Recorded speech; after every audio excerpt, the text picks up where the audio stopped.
సుమన్ టీవీలో మీ business promotions కోసం ఈ కింది నెంబర్ను సంప్రదించగలరు.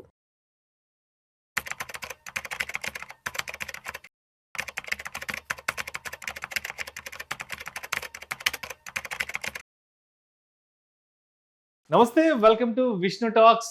నేను విష్ణు. ప్రస్తుతం నాతో పాటు amphi registered mutual fund distributor Giribabu గారు ఉన్నారు. సార్తో మాట్లాడదాం. గిరిబాబు గారు నమస్తే సార్. నమస్తే అండి. Welcome to Vishnu talks. Thank you so much for being with Vishnu talks Giribabu garu. Thank you. Giribabu గారు, మన ఈ మధ్య రీసెంట్గా రిలీజ్ అయిన రాధికా శరత్ కుమార్ గారి తాయి కిలవి సినిమా నిజంగా ఎంత ప్రభంజనం సృష్టించిందో చూసాం. 63 సంవత్సరాల వయసులో రాధికా శరత్ కుమార్ గారు నిజంగా వారి అద్భుతమైన నటన చేసి యావత్ ప్రపంచం, యావత్ దేశమే కొనియాడింది.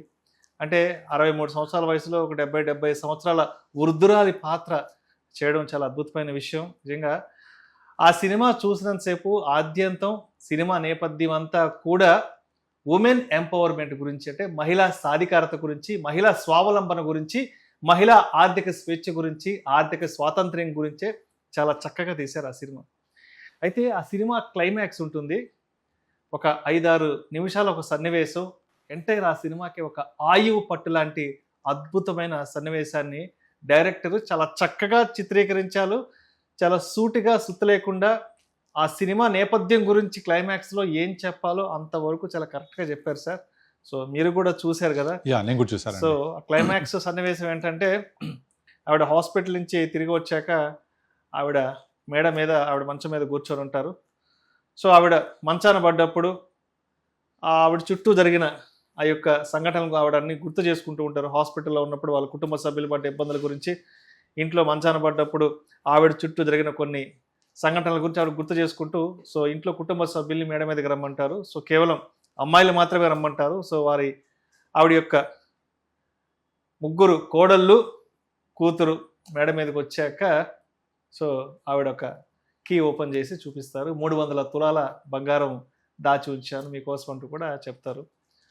ఆ చెప్పే సన్నివేశంలో మహిళా స్వాతంత్ర్యం గురించి, ఆర్థిక స్వేచ్ఛ గురించి చక్కగా చెప్తారు సార్.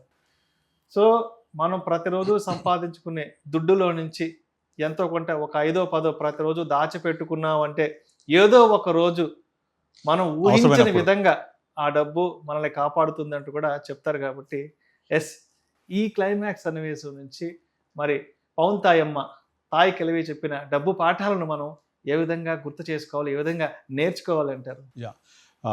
ఈ సినిమా మొత్తం ఆల్మోస్ట్ నియర్ బై 2.5 hours ఉంటుంది. సో ఈ పవన్ తాయమ్మ అనేది నిజమైన real story. 84 years old Pavan Thayamma Madurai, తమిళనాడులో ఒక మారుమూల గ్రామంలో ఇప్పటికీ ఉంది. ఆమె నిజ జీవితాన్నే కథగా తీశారు. ఆమె తన చిన్నప్పటి నుంచి ఎంత కష్టపడుతూ ఈరోజు ఈ స్థితిలో ఉండి ఆమె జీవన స్థితిగతుల గురించి సినిమా రూపంలో కొంచెం డ్రామటైజ్ చేసి తీసుకొచ్చారు. అయితే అది చూసినంతసేపు నాకు నా నిజ జీవితం అంతా గుర్తొచ్చింది. అక్కడ పవన్ తాయమ్మ ఉంటే మాకు నానమ్మ ఇందిరమ్మ గారు ఉండేవాళ్ళు. అయితే నేను ఈరోజు ఇలా ఉన్నానంటే మా నానమ్మ చిన్నప్పటి నుంచి నాకు నేర్పించిన డబ్బు పాఠాలే. నేను 2వ తరగతి చదివేటప్పుడే పోస్ట్ ఆఫీస్, కొత్తగూడెం పోస్ట్ ఆఫీస్లో సేవింగ్స్ అకౌంట్ ఓపెన్ చేసి అందులో 10 రూపాయలు 5 రూపాయలు దాచుకుంటూ వెళ్ళేవాడిని. అవన్నీ కూడా నేను నేర్చుకున్న డబ్బు పాఠాలు, నేను ఇప్పుడు చెప్తున్నా మాట్లాడుతున్న డబ్బు పాఠాలు అన్నిటికీ నేపథ్యం మా నానమ్మ ఇందిరమ్మ చెప్పినాయి. అవన్నీ కూడా ఒకసారి నాకు వెనక్కి వెళ్ళి నేను 20-30 సంవత్సరాల క్రితం ఏమైతే నేర్చుకున్నానో, ఏమైతే ప్రాక్టీస్ చేశానో అవన్నీ నాకు కళ్ళకు గిన్నట్టు కనిపించాయి. ఇప్పుడు ఈవెన్ ఈ సినిమా గొప్పతనం ఏంటంటే, ఈ సినిమా చూసేటప్పుడు ఒక్కరుగా ఇండివిజువల్ చూడకూడదు. తల్లిదండ్రులతో కూర్చోపెట్టుకొని, ఒక భార్యాభర్త, తల్లిదండ్రులతో పాటుగా పిల్లల్ని కూడా కూర్చోబెట్టి చూడాలి సినిమా. ఇది 3 generation మూవీ. ఈ సినిమాలో 3 generations కావాల్సిన అన్ని రకాల డబ్బు పాఠాలు ఉన్నాయి ఇందులో. ఇప్పుడు మీరు చెప్పినట్టు లాస్ట్ క్లైమాక్స్లో ఆమె కేవలం ఆడవాళ్ళని మాత్రమే పైకి రమ్మంటది. పైకి రమ్మని, దుడ్డు అవసరం లేదు నాకు, నేను దుడ్డు లేకపోయినా బతకగలని ఎవరైనా మీకు చెప్తే అది మీరు పాటించొద్దు. అది వాళ్ళ నేపథ్యం, వాళ్ళకి అవసరం లేకపోవచ్చు. కానీ దాన్ని కనుక మీరు అవసరం లేదు కదా డబ్బులని మీరు కనుక లైఫ్ లీడ్ చేస్తే రేపు పొద్దున ఇలాగే అమ్మ నాన్న ఇస్తారా, ఇంకెవరైనా ఇస్తారా అని అడుక్కు తినాల్సి వస్తుంది. కనుక మీరు, అందుకే మనం చాలాసార్లు చెప్తుంటాం కదా, ఇప్పుడు ఈ రిచ్నెస్ అనేది మనం రిచ్గా అవ్వాలి, కానీ రిచ్నెస్ కోసం చూపించకూడదు, ఇమిటేషన్ చేయకూడదు ఇంకొకళ్ళని.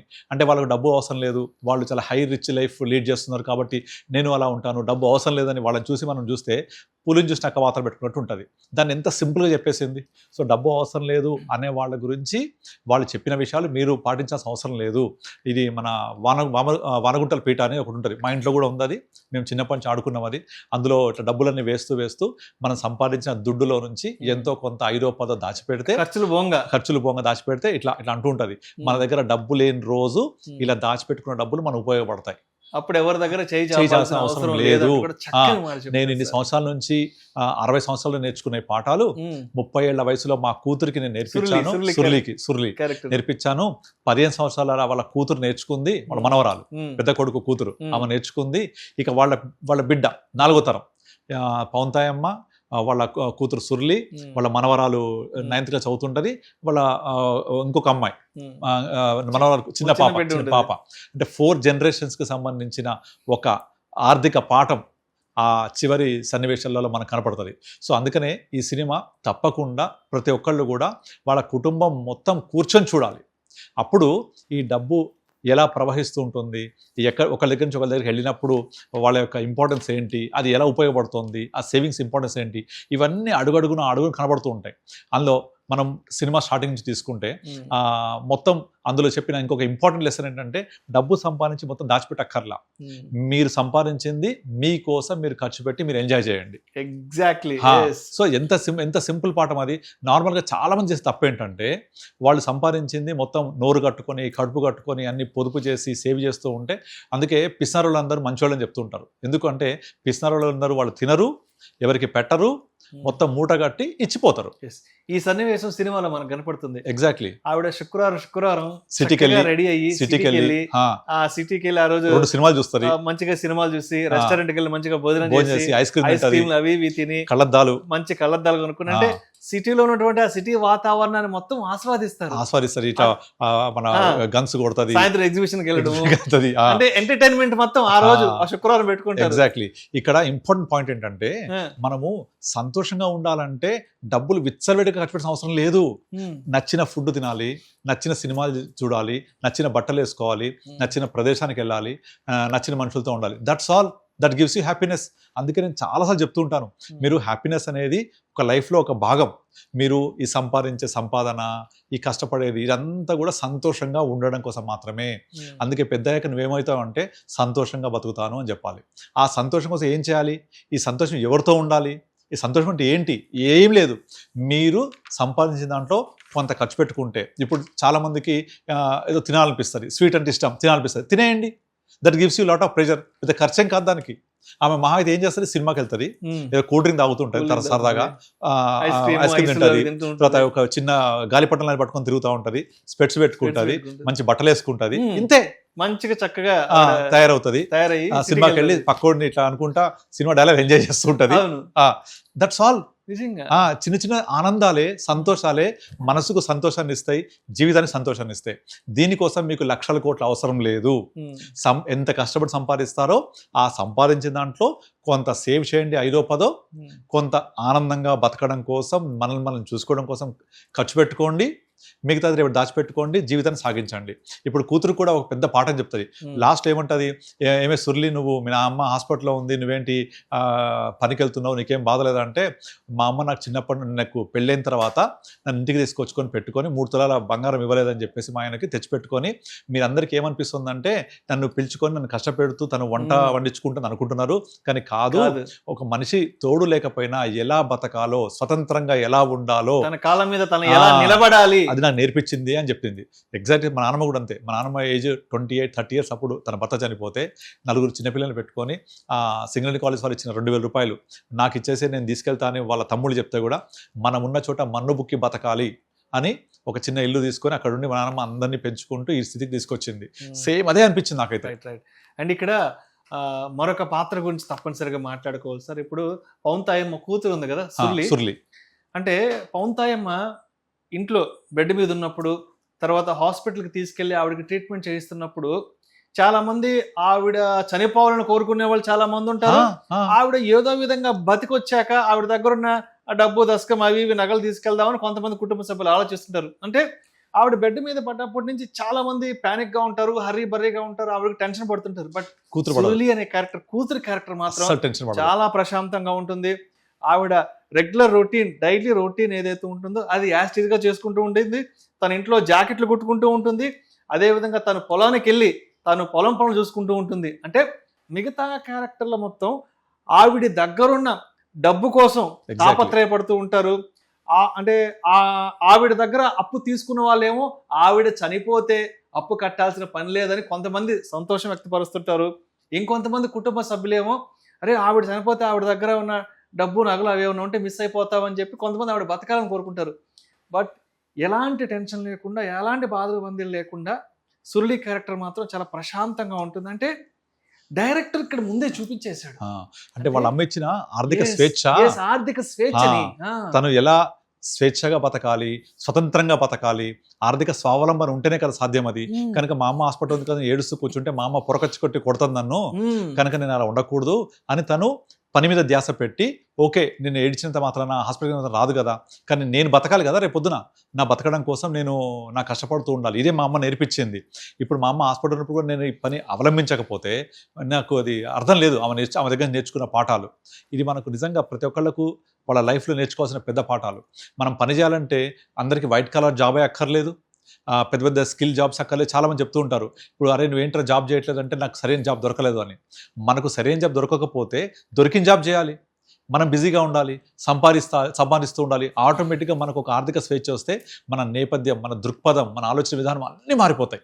అందుకే ఈ సినిమా ఒక కుటుంబంలో ఒకళ్ళు కాదు 3 generations చూడదగ్గ నేర్చుకోదగ్గ పాఠాలు ఉన్నాయి. ఇప్పుడు ఆవిడ కూతురు క్యారెక్టర్ సురళి క్యారెక్టర్ అంటే డైరెక్టర్ చాలా చక్కగా డిజైన్ చేశాడు. అంటే సినిమా చూస్తున్నంతసేపు అందరికీ ఒక డౌట్ ఉంటుంది, ఏంట్రా అందరూ ఇంట్లో టెన్షన్గా ఉంటున్నారు, ఈవిడ మాత్రం ఎందుకు ఇంత ప్రశాంతంగా ఉంది అని మేబీ సినిమా చూస్తున్నప్పుడు మీరు ఆలోచించుంటారు, నేను ఆలోచించాను.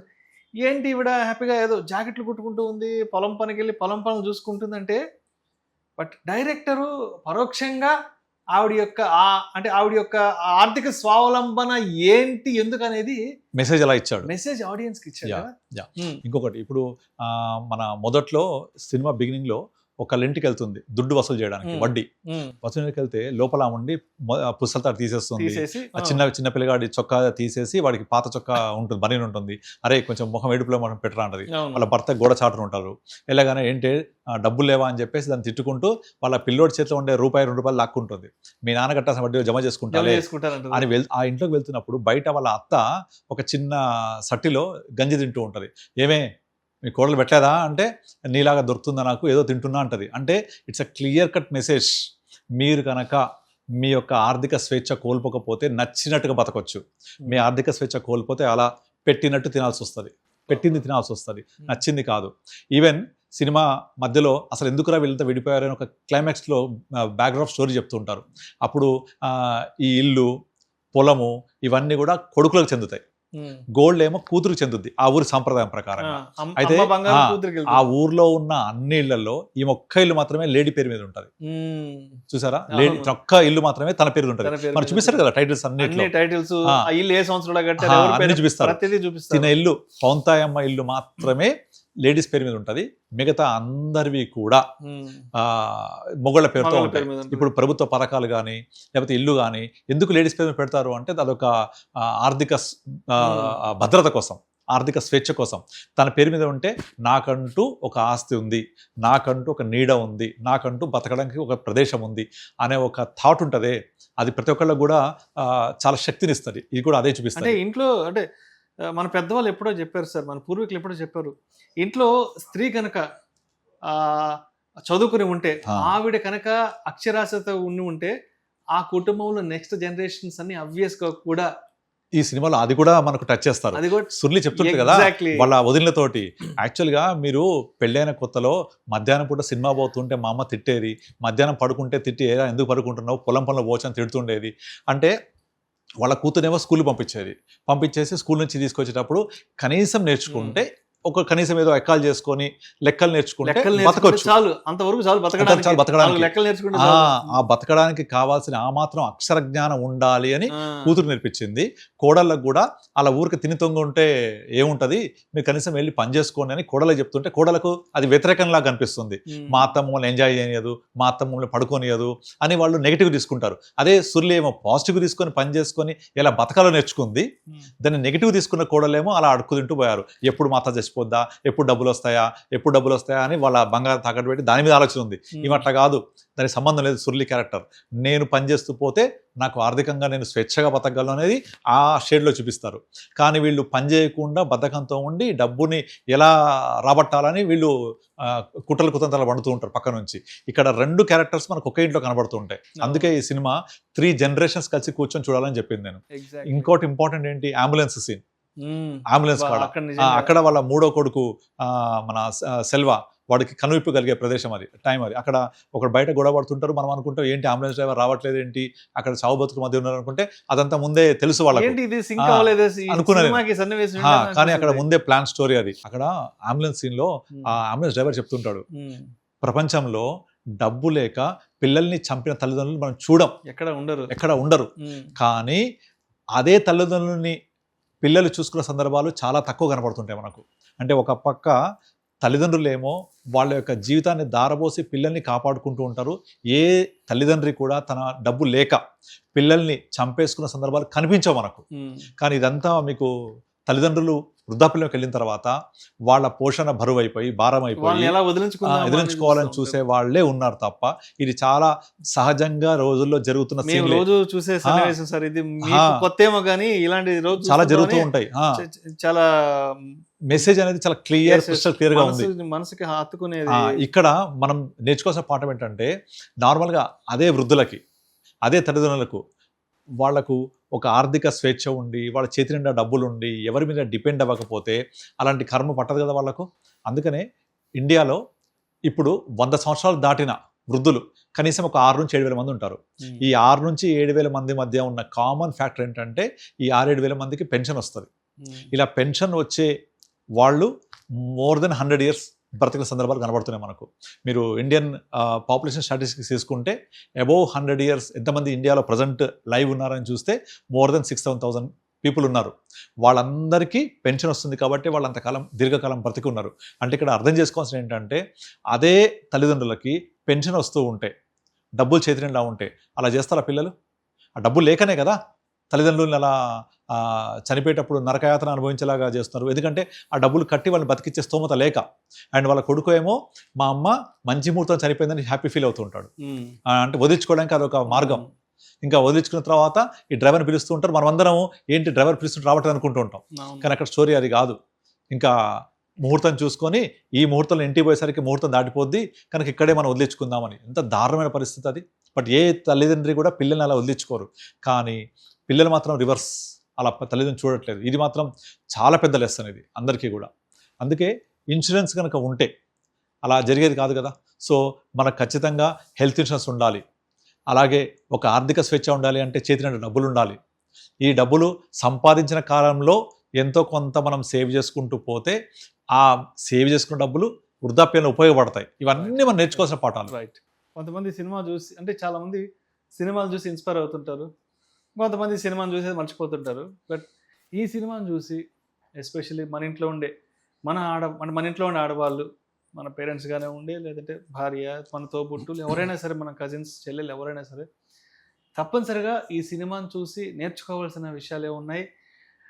అండ్ ఇంట్లో మగవాళ్ళు కూడా ఒక స్త్రీకి ఒక ఆర్థిక స్వేచ్ఛ, ఆర్థిక స్వావలంబన రావాలి అంటే మగవాళ్ళ సపోర్ట్ కూడా ఎంతవరకు ఉండాలంటారు? మీకు అది క్లియర్ కనిపిస్తుంది. ఇప్పుడు ఈమె పౌంతాయమ్మ వ్యాపారం ఏంటంటే వడ్డీ వ్యాపారం, డబ్బులు ఇచ్చి వసూలు చేస్తుంటుంది. పౌంతాయమ్మకి ఆరోగ్యం బాగాలేదు, మంచంలో పడిందని తెలవగానే ఎంతమంది సంతోషంగా సంబరాలు జరుపుకుంటారు, ఊరు మొత్తం సంబరాలు జరుపుకుంటారు. అక్కడ ఈ మంచంలో పడిన తర్వాత పక్కన వచ్చి కామ కూర్చుంటుంది. ఏంటే నీ డబ్బులు కట్టావా, నీ డబ్బుల సంగతి ఏంటి, నేను వసూలు చేస్తానని అంటే నేను ఎప్పుడు ఇచ్చేసాగా అని చెప్తుంటుంది. అసలు యాక్చువల్గా ఆమె డబ్బులు కట్టదు, ఇంకా వడ్డీ కూడా పూర్తి కట్టదు. కానీ ఆమె లేకపోయేసరికి నేను కట్టేశా అని అబద్ధం చెప్పేస్తూ ఉంటుంది. అంటే ఇక్కడ డబ్బులు ఎప్పుడైతే మనము ఒకరికి ఇచ్చి ఇచ్చేటప్పుడు వాళ్ళు ఏం చేస్తారు, మనకు నువ్వే మాకు దేవత, నువ్వు ఇస్తేనే ఇప్పుడు మాకు ఇల్లు గడుస్తుంది, నువ్వు డబ్బులు లేకపోతే మేము కష్టాలు పడిద్దని రిక్వెస్ట్ చేసి తీసుకుంటారు. మళ్ళీ రివర్స్ అడిగేటప్పుడు తిట్టుకుంటూ ఇస్తారు, నువ్వు కానీ ఇచ్చేవాళ్ళే మాకు తిట్టుకుంటూ ఇస్తారు. అంతే అలా మనం జరిగేది. కనుక డబ్బులు ఇస్తే ఆ డబ్బుల్ని ఇచ్చినప్పుడు వాళ్ళు ఏం చేస్తున్నారు, మనం చచ్చిపోవాలని కోరుకుంటున్నారు. చూసారా ఎంత దారుణం ఇది. ఎందుకు బతుకుంది ఇక్కడ, అప్పిచ్చిన మాట చచ్చిపోవాలి. చచ్చిపోవాలని కోరుకుంటారు. అంటే పౌంతాయమ్మ మంచాన పడిన ఒక చిన్న పిల్లగాడు పరిగెడుతూ చెప్తుంటారు ఊరంతా, చెప్పగానే ఊరు సంబరాలు చేసుకుంటారు. వాడు ఊరంతా రౌండ్ రౌండ్ చేసేసరికి అందరూ సంతోషంగా చప్పట్లు కొట్టి గంతులేస్తుంటారు. అంటే కొట్టేవాళ్ళు. వీళ్ళందరూ ఎవరైతే డబ్బులు ఇవ్వాలో వాళ్ళంతా సంతోషపడుతుంటారు. కానీ అదే పౌంతాయమ్మ తను సంపాదించిన డబ్బుల్లోంచి కొంత అందరికి భోజనం పెడతారు వృద్ధులకి. చూసారు కదా, ఆ వృద్ధులందరికీ మంచిగా మటన్ వండి మంచిగా గిన్నె నిండా అన్నము మటన్ తోటి పెడతారు. వాళ్ళందరూ అన్నం తిన్న వాళ్ళందరూ కూడా పౌంతాయమ్మ బతకాలని దేవుడిని కరుప్పుని కోరుకుంటా ఉంటారు. ఇప్పుడు పౌంతాయమ్మ మొత్తం అంతా అయిపోయి ఇంటికి వచ్చేప్పటికి ఎట్లా దిష్టి తీస్తారు ఆమెకు, ఎంత సంతోషంగా దిష్టి తీస్తారు. అంటే బతకాలి ఆమె అంటే ఫ్రెండ్స్ అందరూ వస్తారు. అంటే మనము నలుగురికి మంచి చేస్తే మనల్ని మంచి కోరి కోరుతారు అందరూ. అదే మనం గనక వాళ్ళకు మన దగ్గర డబ్బులున్నాయి అప్పిచ్చి వసూలు చేయాలనుకుంటే చచ్చిపోవాలని కోరుకుంటారు. కనుక నేను ఇక్కడ నేర్చుకునే పాఠం ఏంటంటే, మనం అప్పులు ఎప్పుడు ఇస్తాం, డబ్బులు ఉన్నప్పుడు కదా. మరి మన దగ్గర సంపాదించిన సంపాదన ఖర్చులు పోను రిమైనింగ్ సేవ్ చేసి ఎక్కడో ఫిక్స్ చేసి పెట్టేసుకుంటే, అది మ్యూచువల్ ఫండ్స్ అవ్వచ్చు, గోల్డ్ అవ్వచ్చు, ఇంకేట్ అవ్వచ్చు, పెట్టుకుంటే మనం డబ్బులు ఉండవుగా, అప్పులు ఇవ్వవు, ఈ బాధే ఉండదు. కనుక వడ్డీ వ్యాపారం చేసే వాళ్ళందరికీ ఇదే పరిస్థితి. కనుక అలాంటి వ్యాపారాలు చేసి ఇబ్బంది పడొద్దు. ఎట్ ద సేమ్ టైం నా దగ్గర సర్ప్లస్ డబ్బులు ఉంటే ఆ డబ్బుల్ని నేను ఏం చేయాలా అని ఆలోచించే పరిస్థితి ఉందనుకోండి, ఇట్లాంటి పనులు జరుగుతాయి. జరిగినప్పుడు మనల్ని రివర్స్గా తిట్టుకునే పరిస్థితి ఉంటుంది. కనుక మీ దగ్గర డబ్బుల్ని ఖర్చు పెట్టిన తర్వాత ఎంతైతే సేవింగ్ చేస్తామో అక్కడికి మనం ఖర్చు పెట్టుకోవాలి, సేవింగ్ చేయాలి, క్లోజ్. ఇక డబ్బులు ఉండగా తిరిగి ఇవ్వడానికి అప్పులు ఇవ్వం కదా. అంటే ఇప్పుడు మనం ఎవరైనా డబ్బులు అడిగారనుకోండి, ఫ్రెండ్సో లేకపోతే బంధువులు ఎవరైనా, ఇంకా ఉండవు మన దగ్గర. ఈ డబ్బులు ఉంటే ఏం చేస్తాం, అప్పు ఇస్తాం, లేనప్పుడు ఇవ్వం కదా. కనుక మనము మన డబ్బుల్ని ప్రాపర్గా ప్లాన్ చేసుకొని సంపాదించింది ఖర్చు పెట్టుకోవాలి, సేవ్ చేసుకోవాలి, మన మీద మనం ఖర్చు పెట్టుకోవాలి. అప్పుడు ఏముండవు, ఇక ఇచ్చే బాధ ఉండదు, ఒకరి తిట్టుకునే బాధ ఉండదు. పోగా మనం చారిటీ చేయాలి ఉన్న దాంట్లో. ఆ చారిటీ చేస్తే వాళ్ళు బతకాలని కోరుకుంటారు. అండ్ ఇంకొకటి, ఇప్పుడు మనం నార్మల్గా మధ్యలో ఒక చెప్తారనమాట, ఇప్పుడు నువ్వు ఈ ఇల్లు వాకిలు ఉంది కదా, నువ్వు మాకు ఇచ్చేసేయి, మా ఇంటికి వచ్చి కోడలు పెట్టి తిను అని చెప్తారు. ఈ ఇల్లు నాది, పొలం నాది, ఎవడరా మీరు పెడితే తినేది, నేను చచ్చిపోయిన తర్వాతే మీకు ఇస్తా తప్ప నేను బతుక ఇవ్వను అని గట్టిగా చెప్తుంది. ఫస్ట్ లో చూపిస్తారు. ఎగ్జాక్ట్లీ. ఇప్పుడు మనం రంగమార్తాండ ఒక సినిమా చూసాం. రంగమార్తాండ కూడా సేమ్ స్టోరీ కదా. తన దగ్గర ఉన్న ద గ్రేట్ రంగమార్తాండ రిటైర్మెంట్ డబ్బు తీసుకెళ్లి కూతురికి ఇచ్చేస్తే వాళ్ళు మొత్తం రోజుల్లో నిజంగా వాళ్ళు రోడ్ల మీద పడి అగచాట్లు అమ్మో దారుణంగా ఉంటాయి. అందులోనేమో తన కొడుకుని కూతుర్ని బంగారం అనుకుని ఇచ్చేస్తాడు. కానీ వాళ్ళు చివరకు మొత్తం డబ్బులు తీసుకునేసరికి వీళ్ళేమో భార్య చనిపోయేటప్పుడు చెట్టుకుని చనిపోద్ది, అండ్ తినాలంటే డబ్బు లేక హోటల్లో కప్పులు కడుగుతుంటాడు. అలాంటి పరిస్థితి. ఇక్కడ ఈమెం చేసింది, నేను సంపాదించింది నాది, నేను స్వేచ్ఛగా ఉంటా, నా తదనంతరమే తప్ప నన్ను ఎవరు అడగడానికి లేదని గట్టిగా వాళ్ళకు షార్ట్ ఇస్తుంది. దెబ్బకి పారిపోతారు వాళ్ళంతా. పారిపోయి వాళ్ళు ఎప్పుడైతే మళ్ళీ మా అమ్మకు డబ్బులు బంగారం ఉందన్నప్పుడు తప్ప రారు వాళ్ళు అసలు. అంటే మనుషులంతా కూడా డబ్బు చుట్టే తిరుగుతుంటది. అందుకే మనకు తెలుగు సామెత ఉంది కదా, మనీ మేక్స్ ఎవ్రీథింగ్ అని చెప్పేసి. ఆ డబ్బు మానవ సంబంధాలని ఆర్థిక సంబంధాలు, ఏ సంబంధమైనా సరే, ఏ సంబంధమైనా సరే మానవ సంబంధాలని ఆర్థిక సంబంధాలే. అది క్లియర్ కట్ గా అవునన్నా కాదన్నా ప్రతి ఒక్కరి దగ్గర కనబడుతున్న సంబంధాలను ఇవే ఇవ్వాల. ఇవన్నిటి కూడా డైరెక్టర్ చాలా చక్కగా చూపించాడు.